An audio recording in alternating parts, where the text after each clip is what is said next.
family, but she took the river with Judas. Tearing down the barrel of his gun, yes, he shot me down. I died and someone brought me back to life, but never to my senses. Bounce on that shit, can bounce on that shit, can.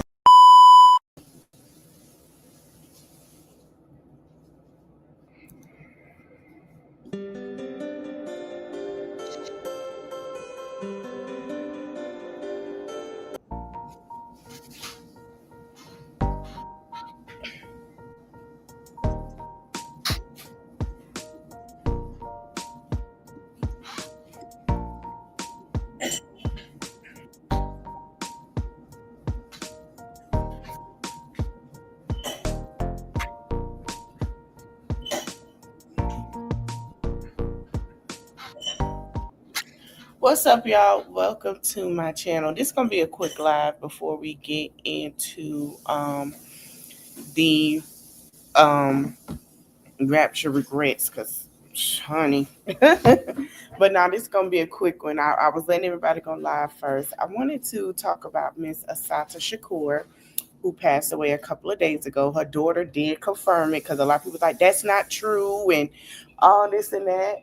And she did confirm it, that yes, she did pass away in Cuba at 78 years old. So Assata Shakur was born Joanne. Okay, I'm gonna give y'all her name and tell you why everybody is supporting that she was free for so long and the U.S. could not get her. Joanne Byron. She was born July 16, 1947. Okay, she was also known as Joanne Chismard, which was an American political activist who was a member of the Black Liberation Army. In 1997, she was convicted in the murder of the state trooper Warner Foster during a shootout on the New Jersey Turnpike in 1973. She escaped from prison in 1979 and was wanted by the FBI with the $1 million FBI reward for information leading to her capture. An additional $1 million. Hello. Thank you. She was giving, and they was offering $1 million reward offered by the New Jersey Attorney General. Okay. Now, she was born in Flushing, Queens. She grew up in New York City and Wilmington, North Carolina. After she ran away from home several times, her aunt, who would later act as one of her lawyers, took her in. Shakur became involved in political activism at Borough of Manhattan Community College and City College of New York. And after graduation, she began using the name Assata Shakur and briefly joined the Black Panther Party before joining the BLA. Between 1971 and 73, she was charged with several crimes and was the subject of a multi-state manhunt. In May 1973, she was arrested after being wounded in a shootout in New Jersey Turnpike, also involved in a shootout where officers Warner Foster and James Harper and BLA members Sandata Akali and Zayed Malik Shakur. Harper was wounded, and Assata Shakur and Foster Shakur Forrester were killed. Between 1973 and 1970, she was charged with murder, attempted murder, armed robbery, kidnapping in relation to the shootout and six other incidents. Okay, so they tried to charge her for this. Thank you, Terry.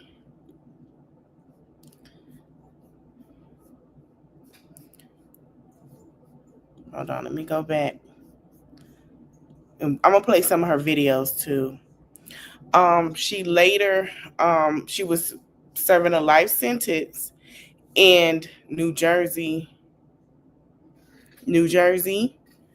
Clinton Correctional Facility for Women, and she escaped in 1979 with assistance from the BLA in the May 19th Communities Organization. In 1984, she was granted political asylum in Cuba, where she remained for the rest of her life, despite U.S. government efforts to have her extradited. 2013, She's been on, and ever since, she was added to the FBI most wanted terrorist list, and it used her name, and she was the first woman on that list. She died in Cuba Foreign Ministry. According to the Cuban Foreign Ministry, she died at 78 at September 25th, 2025. Okay, so basically, you know, it goes into her life. She was in the army. They had a manhunt that they said from the time it was an 89,000 Brooklyn bank robbery, March 1st, 1972. And they outlined who was that Joanne. Shakur was identified at first for questioning after September 1st, 1972 bank robbery in the Bronx. Based on FBI photographs, Monsignor John Powys alleged that Shakur was involved in the armed robbery at Our Lady of the Presentation Church in Brownsville, Brooklyn.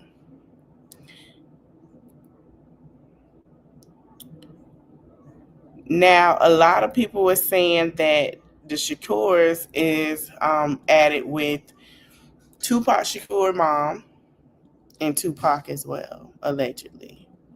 But that's what they're saying. That's why people believe that Tupac is still alive. But we're going to go to these videos.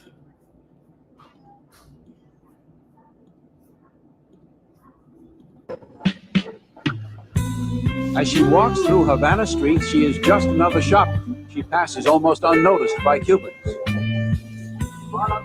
Her name is Assata Shakur. In the United States, she is known by the police and FBI as Joanne Chesimard, one of the nation's most wanted fugitives. Wanted for what police describe as the cold-blooded execution of a New Jersey state trooper back in the 70s. She denies it and says of the state cops, "They want to just kill me. They want to see me dead." Chesimard was convicted in the killing of Trooper Werner Foster and the wounding of another trooper in a furious shootout on the New Jersey Turnpike in East Brunswick.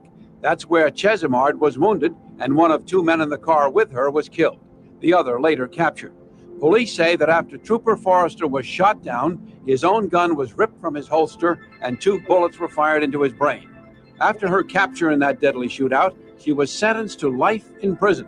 In 1979, with the help of 3 armed men, she broke out of the women's prison in Clinton, New Jersey. She made her break this afternoon from the prison in Clinton, New Jersey, and lawmen once called her the soul of the Black Liberation Army. Chesimard went underground and then surfaced in the 1980s in Cuba under Fidel Castro's protection.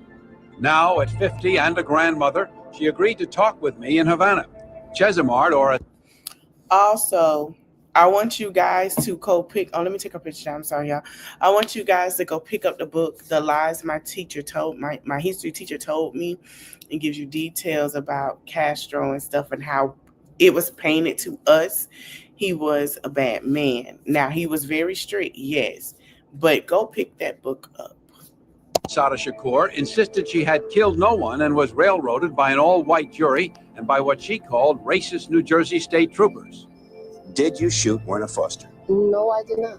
I was shot with my arms in the air, then shot again in the back, and then left on the ground to die. Well, after almost 25 years, the roadway area has changed somewhat, but this is the spot where the shooting occurred. Joanne Chesimard was in the front seat on the passenger side. The driver of the car and Trooper Forrester were in the back of the car. It was after midnight, and shots rang out. Harper, who was the other police Correct. that was at the The scene, other trooper. started to shoot. And, after that, everything is like foggy. It was horrible. It was like a prolonged version of hell. I felt like, everything was moving around. My chest started to explode. My head started to explode. And the next thing I knew, they were coming by me and saying, "Is she dead yet? Is she dead yet?"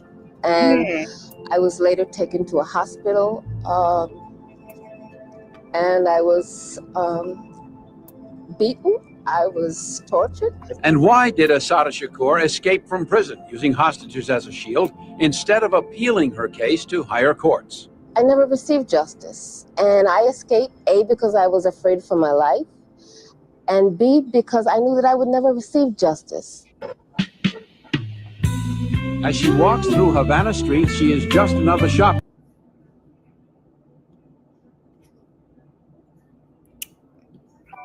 Baby, you understand.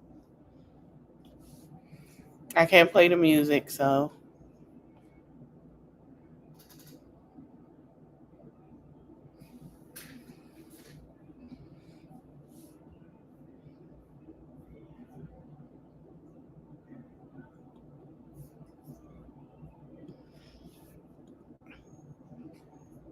In her own words.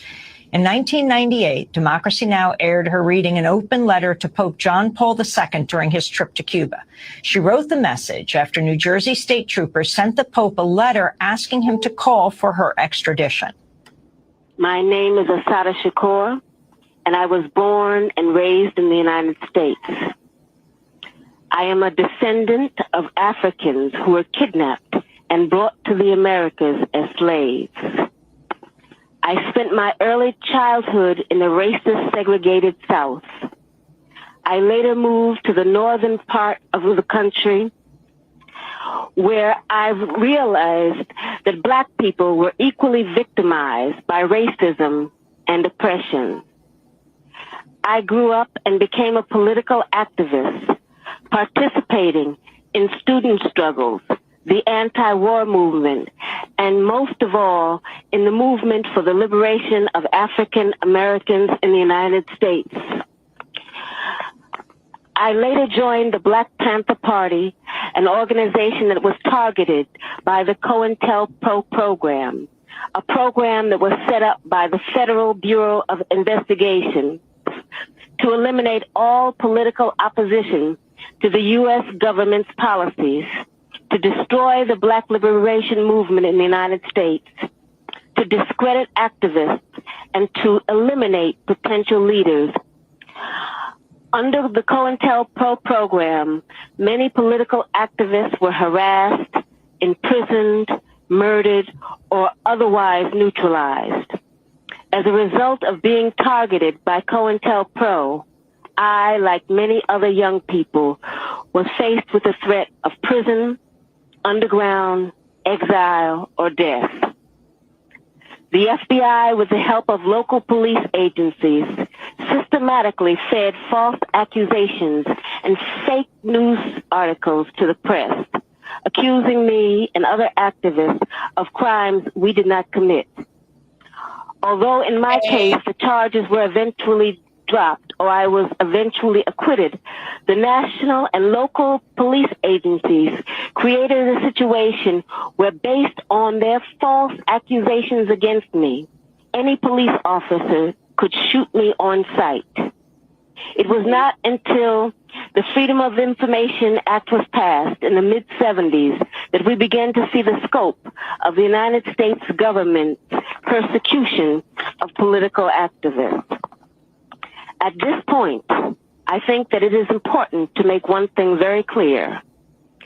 I have advocated, and I still advocate, revolutionary changes in the structure and in the principles that govern the United States. I advocate self-determination for my people and for all oppressed people inside the United States. I advocate an end to capitalist exploitation, the abolition of racist policies, the eradication of sexism, and the elimination of political repression. If that is a crime, then I am totally guilty. To make a long story short, I was captured in New Jersey in 1973 after being shot with both arms held in the air and then shot again from the back. I was left on the ground to die, and when I did not, I was taken to a local hospital where I was threatened, beaten, and tortured. In 1977, I was convicted in a trial that can only be described as a legal lynching. In 1979, I was able to escape with the aid of some of my fellow comrades. I saw this as a necessary step, not only because I was innocent of the charges against me, but because I knew that the racist legal system in the United States I would receive no justice. I was also afraid that I would be murdered in prison. I later arrived in Cuba, where I am currently living in exile as a political refugee. The New Jersey State Police and other law enforcement officials say they want to see me brought to justice. But I would like to know what they mean by justice. Is torture justice? I was kept in solitary confinement for more than 2 years, mostly in men's prisons. Is that justice? My lawyers were threatened with imprisonment and imprisoned. Is that justice? I was tried by an all-white jury without even the pretext of impartiality and then sentenced to life in prison plus 33 years. Is that justice? Let me emphasize that justice for me is not the issue I am addressing here. It is justice for my people that is at stake. When my people receive justice, I am sure that I will receive it too. That is an excerpt of a letter Assata Shakur read, an open letter to Pope John Paul II during his trip to Cuba in 1998. Turn to Assata Shakur in her own words. In 1998, Democracy Now! Aired her reading an open letter to Pope John Paul II during his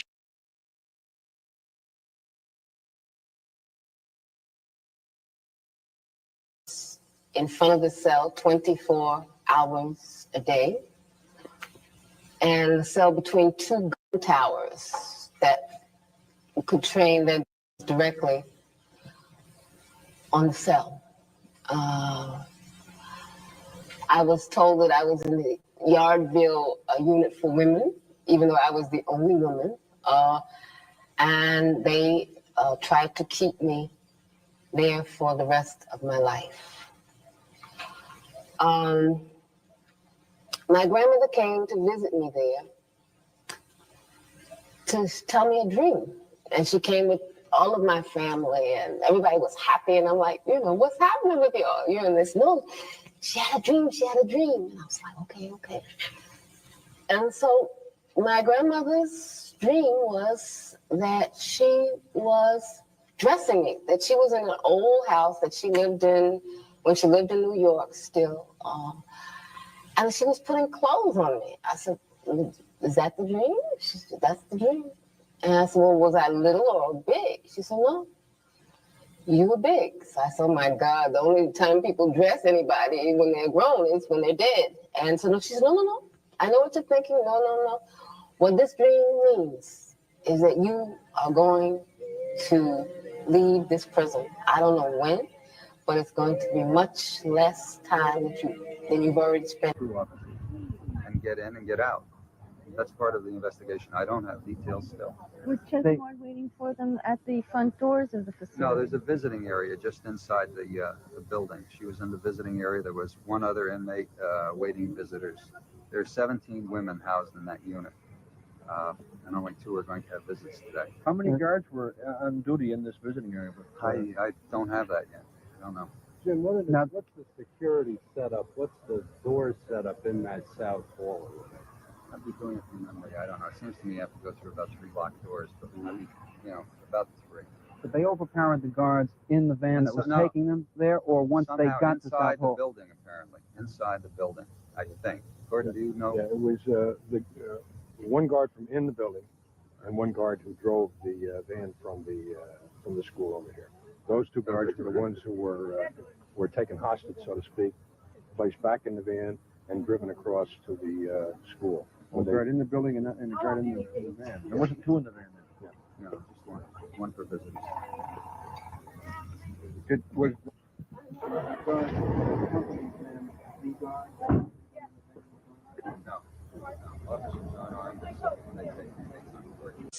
In front of the cell 24 hours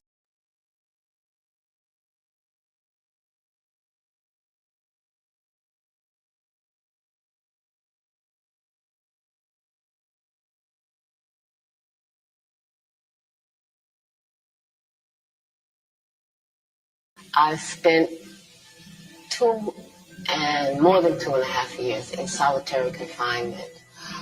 Much of that was in men's prisons. In other words, I was the only woman. Even though they say that there are no political prisoners in the United States, I was kept in solitary confinement, kept in men's prisons because of my political beliefs. So you figure that one out. What it was prison. Prison was hell. It was a new kind of plantation. I feel like a maroon woman. I feel like an escaped slave, because what I saw in the United States in those prisons was slavery. It was black people with chains in cells. It was just poor people, just stepped on and smashed. I'll never forget what I saw. I'll never forget what I've lived through. I'll never forget what my people have lived through.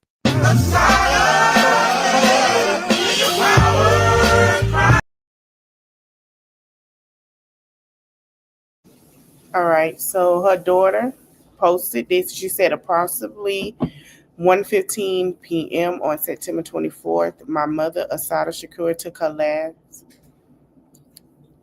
earthly breath. Words cannot describe the depth of loss that I'm feeling at this time. I want to thank you for your love and prayers that continue to anchor me in the strength that I need in this moment. My spirit is overflowing in unison with all of you who are grieving with me at this time. Sending much love and appreciation to you all. And then she posted these pictures. Oh, I'm not logging in. Hold on. Let's see how I'm not logged in. Wait, let me show y'all. I thought I had it on screen share over here. This is the pictures of her daughter and her. Okay, let me stop sharing. Let me log in. We're going to go to her page.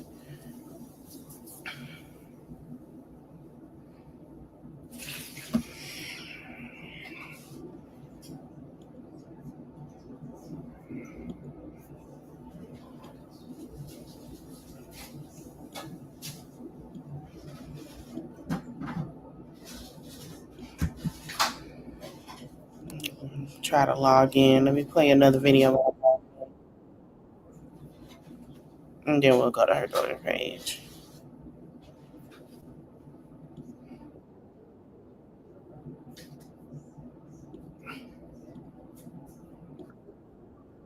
Know what to expect. I had these like crazy images, because even though I considered myself a socialist, I considered myself someone who really identified with the Cuban Revolution, I had been raised on a diet of anti-communism.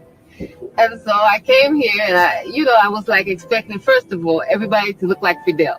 I thought everybody was going to wear green fatigues and stuff. It was just like a crazy thing. And I thought people would be talking like the revolution. I just had these crazy stereotypes. And then when I came, it was like, wow, a whole new world. The first thing that hit me was, just how beautiful the nature is here. Whether it's the sea, whether it's the plants.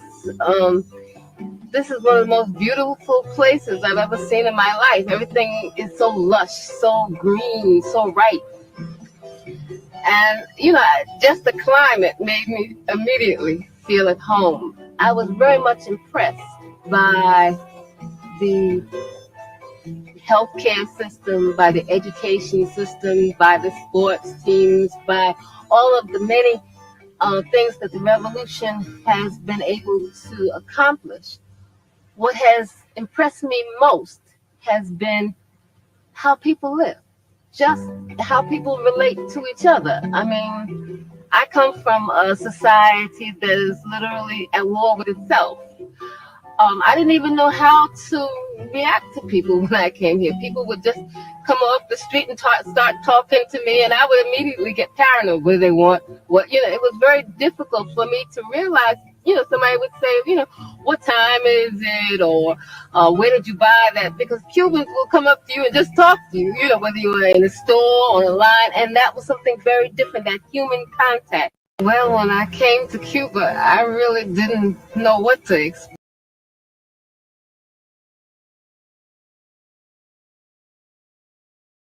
I'm talking.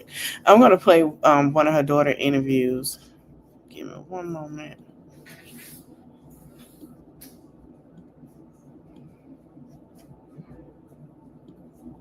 Validation. I mean, there is no silver lining for my mother's story, in the sense that these years have gone by. We can never get those years back. She has gone a lifetime of being isolated from her family, from not knowing her grandchildren. Wow. It's so much has been stripped from us, and she has been vilified in such a horrific way that the only validation of her life is change. That's the only thing that can make this feel better. That she gave her life for our children to have a better future. And so any kind of change is hope that the world that she envisioned could one day be possible. So it is so important to me. It is so important for me, for my sons, for my daughter, just the idea that we are at this point being heard and forcing the issue, because I think that's a lot of what the Panthers did, is force America to hear the issue of we cannot be brutalized anymore. We are not going to just stand here and be brutalized and tolerate the systemic racism that has been forced upon us since slavery. So it is very hopeful. I think that, it just adds a little bit of a silver lining, like every bit of change that we can try to affect, it's what she would have wanted. Validation. I mean, there is no silver lining for my mother. Okay. That is what her daughter said June 14th. And also we have some more stuff. So she was the godmother of Tupac Shakur, who passed away at the age of 78. Her daughter confirmed on September 25th, 2025, asking for prayers and privacy during this difficult time. And then it breaks down her life. I don't know who did that AI, but stop using AI. And then they posted, nobody in the world, nobody in history had ever gotten their freedom by appealing to morals of sense of people who were oppressing them. Now, at first, people were saying that it was rumors, and it was not. But this is what he had to say. Hold on.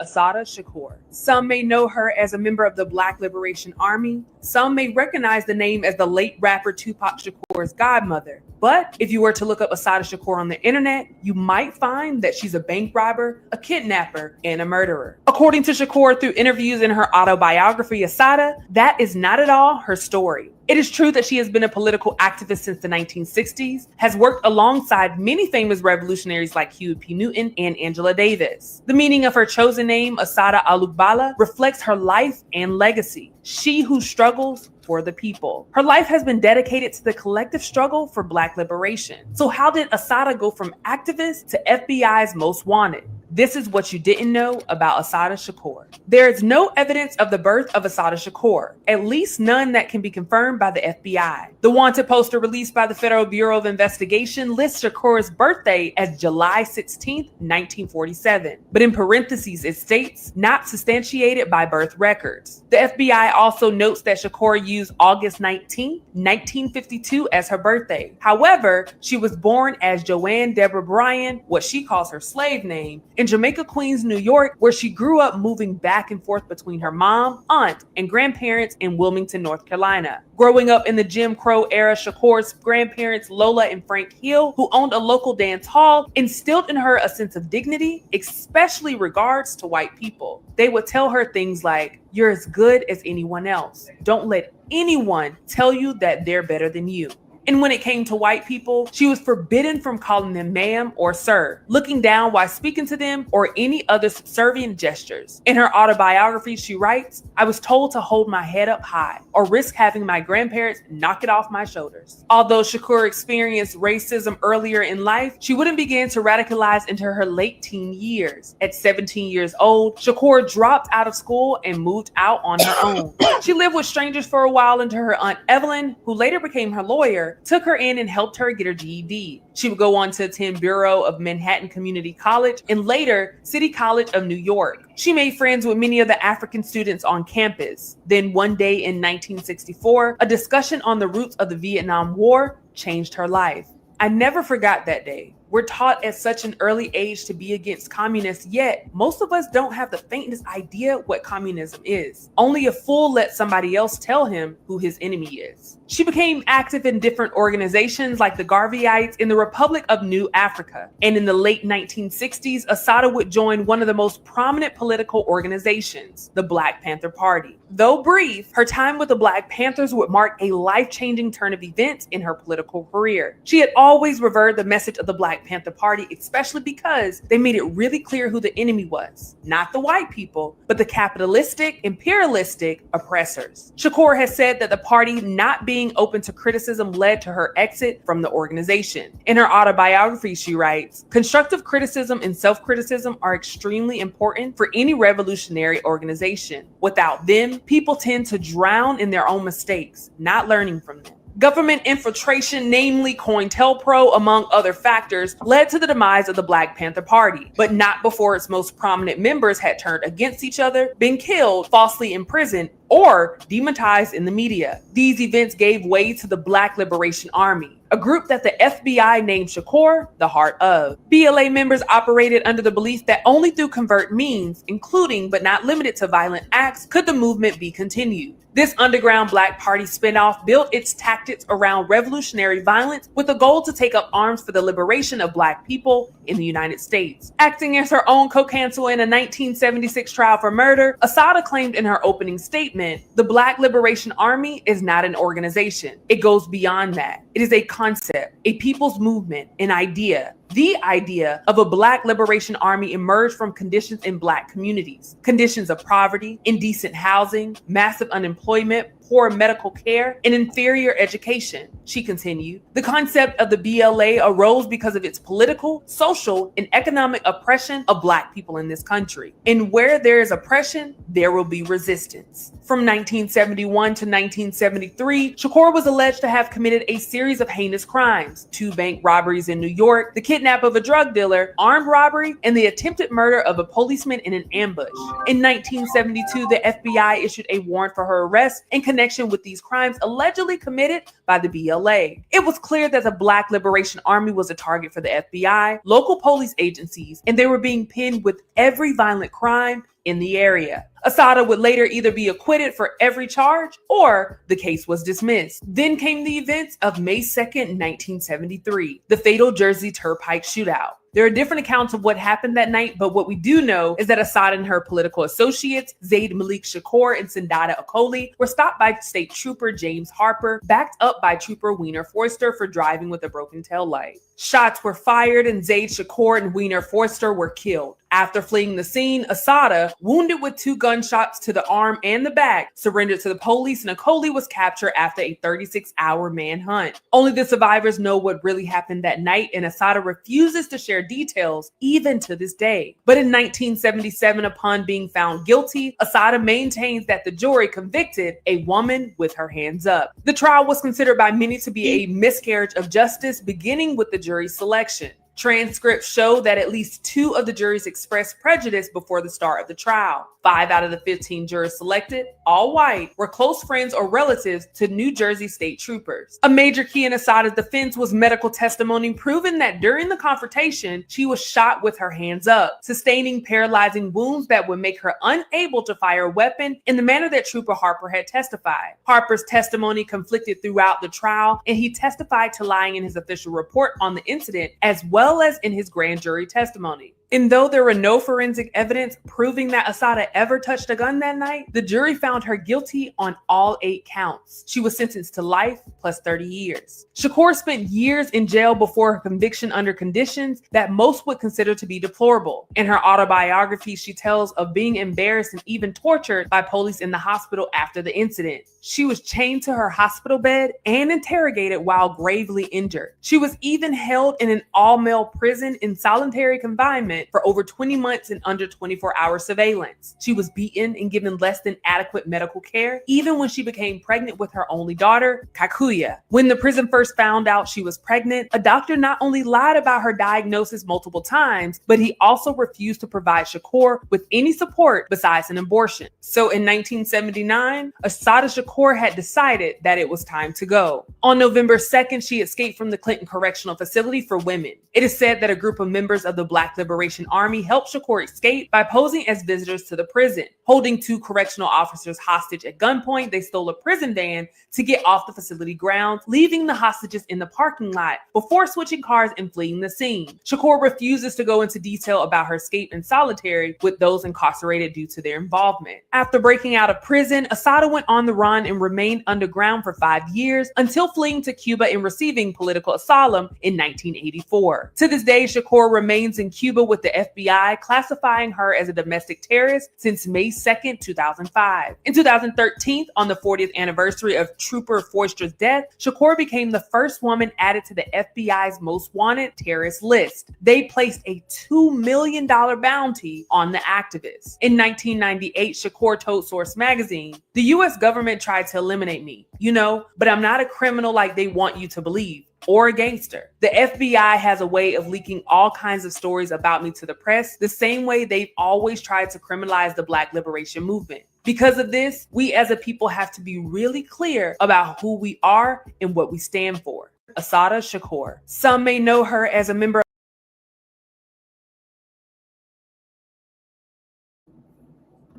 All right, you guys, that is it for today. I'm going to come back. I'm going to end this live now, and then I'm going to come back in a little bit, in 20 minutes. But yes, I send my prayers and thoughts to her daughter and her grandkids and also her family.